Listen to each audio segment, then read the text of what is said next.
এই সাইদ তরিকার একজন আল্লাহর ওলি আব্দুল ওয়াহেদ ইবনে যায়েদ রহমাতুল্লাহ আলাইহি। হুজুর একজন কাজের লোক ছিল, কাজের লোক মনে রাখেন। ওই কাজের লোক এমন আল্লাহ ওয়ালা ছিল, আল্লাহু আকবার। মালিক এই কাজ থেকে শর্ত নিছে, হ্যাঁ আল্লাহর ওলি, আপনার কাছে আমার আবেদন, রাতের বেলা আমার কাছ থেকে কাজ নেবেন না, দিনের বেলা আপনি আমার কাছ থেকে কাজ নেবেন, কারণ আমি আপনার গোলাম।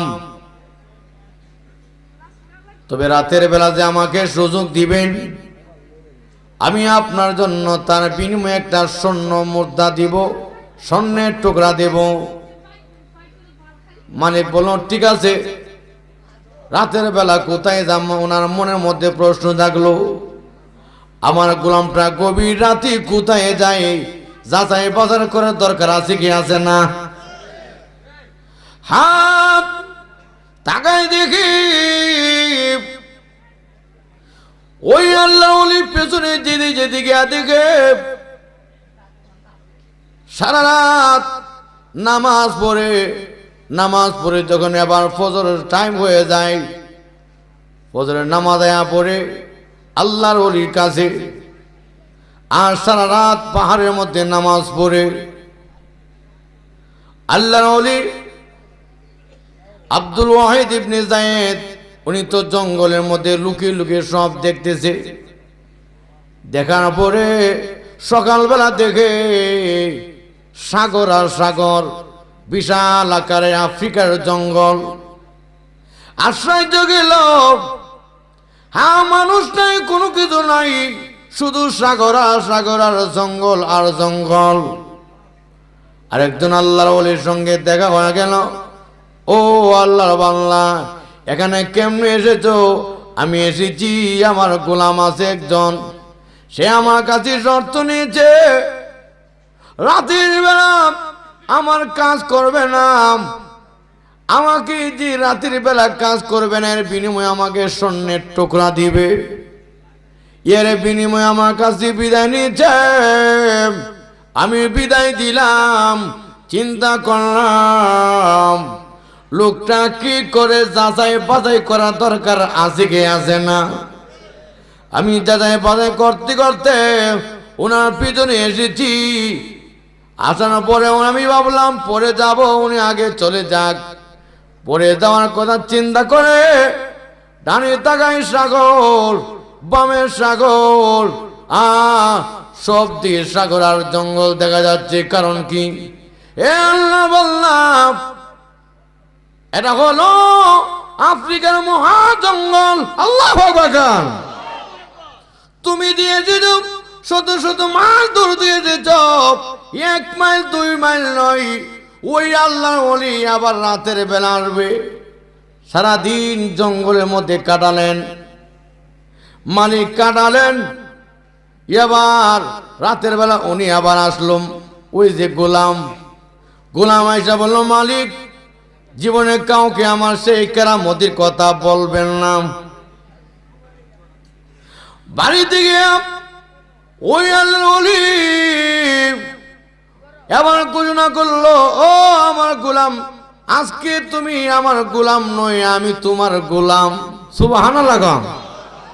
আমি তোমাকে মুক্ত করে দিলাম। তুমি তো সাধারণ মানুষ নই, তুমি দিয়ে আমার চেয়ে বড় বুজুর্গ আল্লাহর ওলি। সুবহানাল্লাহ। অনেক গোলামরা যে মুক্ত করছে, উপকার করছে, ঠিক না বেঠিক? গোলামকে আমি একটু উপকার করি। সাথে সাথে ওনার চোখের সামনে কয়েকটা পাথরের টুকরা ছিল, কয়েকটা পাথরের টুকরা। এটার মধ্যে নজর দিয়েছে, সাথে সাথে 3টা স্বর্ণের টুকরা হয়ে গেছে। জোরে বল সুবহানাল্লাহ। তখন বলল, মালিক আপনি আমার উপকার করছেন, আমি শুকরিয়া তান আপনাকে 3টা স্বর্ণের টুকরা দিয়ে যাই। সুবহানাল্লাহ। ওলি ছোট না বড়? আর ছোট না বড়? বড়। আবার আল্লাহর ওলিরা আল্লাহর হয়ে গেলে দুনিয়া সব কিছু তাদের হয়ে যায়, ঠিক না বেঠিক?